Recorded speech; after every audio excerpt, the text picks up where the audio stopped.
Covington Catholic and what patriots can learn. This is a war, and this is your fate. We are the face of your new police state. We are the law. We now have evidence that the entire Covington Catholic controversy was fake news that was pushed by the globalist mainstream liberal media. Yes, it started on social media, but it was picked up and pushed by all of the legacy media. We now have clear and compelling evidence that the so-called Native American Nathan Phillips lied through his teeth. He lied about the boys approaching him. He lied about being surrounded. For example, quote, he said in writing, "A few of us left lingering to chant and meet were confronted and surrounded by 50 to 70 young people. The group consisted mostly of white men who sought to intimidate, mock, and scare us. The group outnumbered us and enclosed our small group, chanting 'Build the Wall' and other Trumpianism." All of that was a bold-faced lie. Nathan Phillips also may be using stolen valor. There are questions whether he's a Marine combat veteran from Vietnam, that is a Marine veteran at all. Update, they just confirmed that Phillips served in the U.S. Marines from 1972 to 1976, but was never deployed to Vietnam, so he is not a combat veteran. We know it was the other so-called Native Americans with him that said, "You white people need to go back to Europe. This is not your land." This is after the boys suffered hours of abuse and taunting by the Black Hebrew Israelites. We know that Nathan Phillips knew these Black Hebrew Israelites were racist and decided to stick up for them anyway. When the Black Hebrew Israelites were attacking both the white kids and the Native Americans initially, and Phillips decided he didn't go and confront the Black Hebrew Israelites, he went and confronted the boys. We now see that the boys were mocked and baited by the Black Hebrew Israelites for hours, calling white Catholic crackers, calling Black Catholic niggers, calling a Catholic priest a pedophile. These people were constantly attacking their boys, their culture, and their faith. These Catholic boys, who all could have just won over there, and there was 100 of them, they could have easily just turned this violent. You come and bait people, it's called fighting words. There's a legal definition. If you bait me enough, I have the right to swing on you.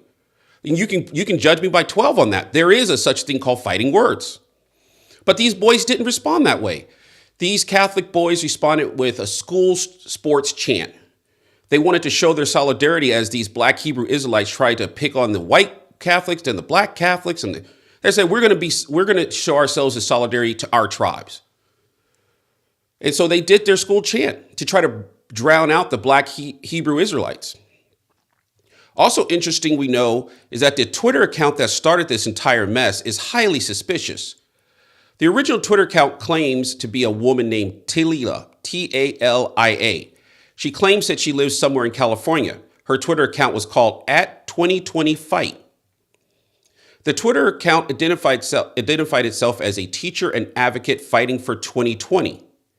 Yet it used a picture from some random blogger in Brazil. But amazingly, this Twitter account had 40,000 followers. We now know that the video that this Twitter account uploaded initially was highly edited. And it also had this really crazy description. It was like, watch these, MAGA cat. It was basically, it said, watch these kids surround this Native American. I was reading an article on a woman by the name of Molly McKew, MCKEW, who claims to know something about information warfare, claims that she has evidence that a network of anonymous Twitter accounts were working overtime to amplify the reach of this video. This has all of the hallmarks of a state, hostile state, or a large non-government organization, professional information action to bait the left into mob frenzy violence. It's like a test case. Patriots, 2020 is going to be a very hard year. Perhaps all of the journalists who mob attacked these children can suffer the fate of some guy named Eric Abriss, A-B-R-I-S-S, a post-production supervisor at INE Entertainment, who is also a freelance journalist at the left-wing Vulture. He was fired already. Heretical but loved by the globalist media, Catholic Jesuit Father James Martin said of the boys, "I'm disgusted by their contemptuous laughter of the students, the mass of students, and I'm moved by the quiet dignity of this solitary man who continues to chant. Those students could learn much from this elder if they had chosen to or if they chose to." Really? Catholic school students at a March for Life attempted to shame and disrespect a man at the Indigenous People March. These actions are not Catholic, not Christian, and not acceptable. Well, you know what, Father Martin? These actions didn't happen. And then he comes out with a half-witted, "Oh, well, maybe I could be incorrect." No, you were absolutely incorrect. Another journalist named Julian Irwin Zimmerman said, "If the Covington Catholic incident was a test, it's one I failed, along with most others. We will learn from it, and we will continue to roam, or will we continue to roam social media looking for the next outrage fix? Next time a story like this surfaces, I'll try to sit it out until a few more facts have emerged."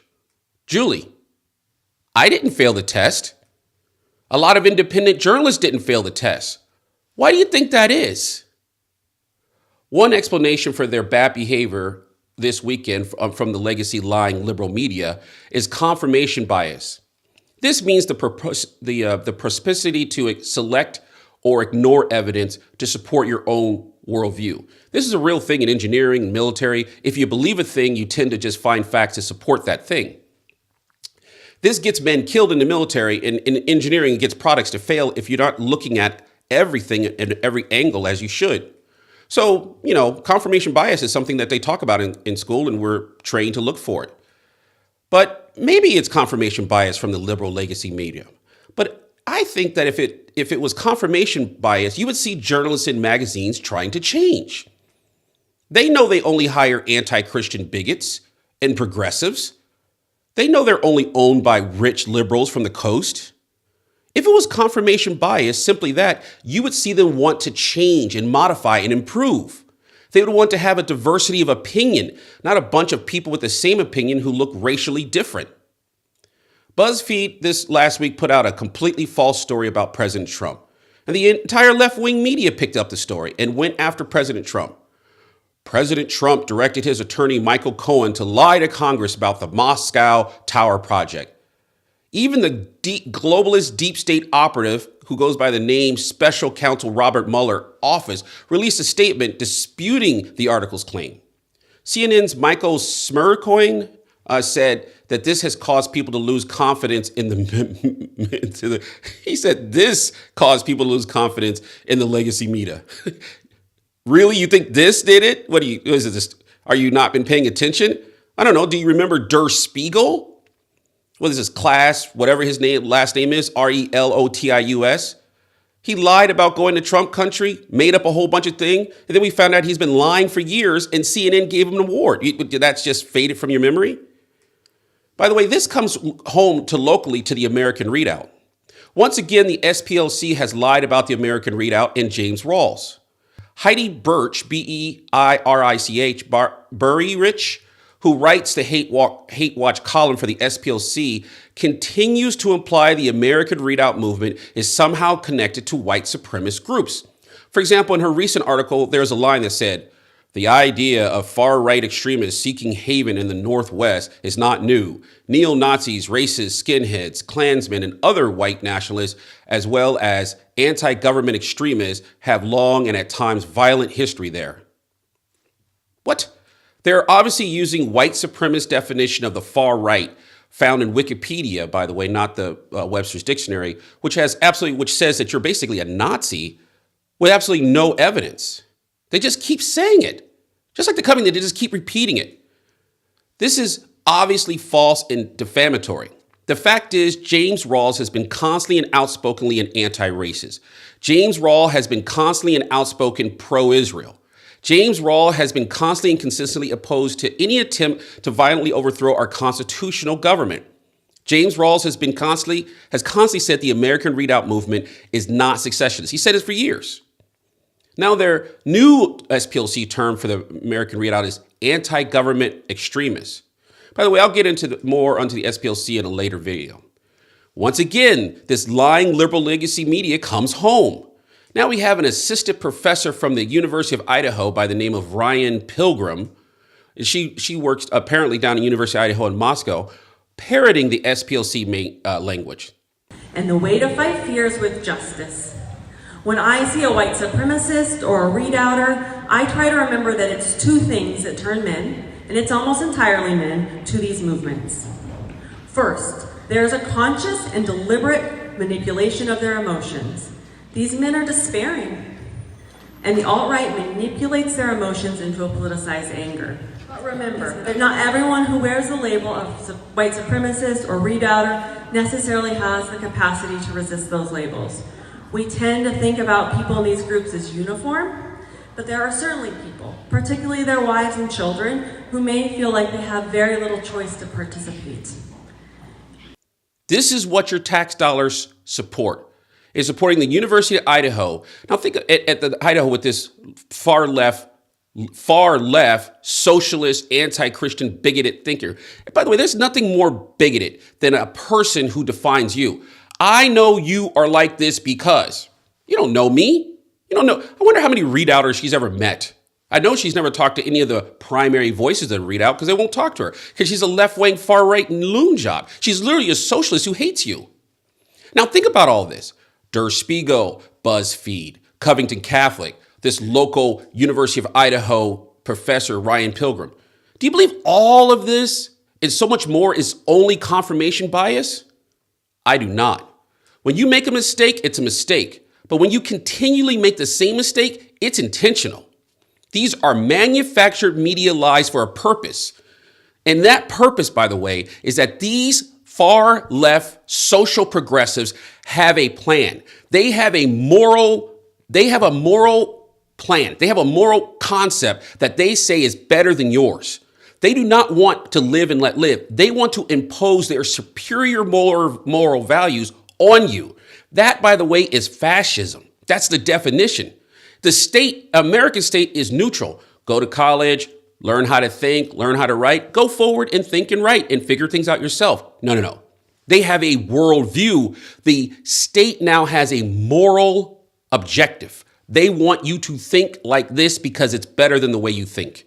And that's what these people represent. And that's what big tech, YouTube, Twitter, Facebook, who all are on the coastal elites, they are imposing their worldview. Tim Cook just said that it's immoral to support free speech. He says it's a sin not to get rid of speech that you don't like. That's what he said just recently. What all this shows is that the progressive Der Spiegel, BuzzFeed, the University of Idaho, and the SPLC will stop at nothing to destroy you, even if it means lying and targeting children.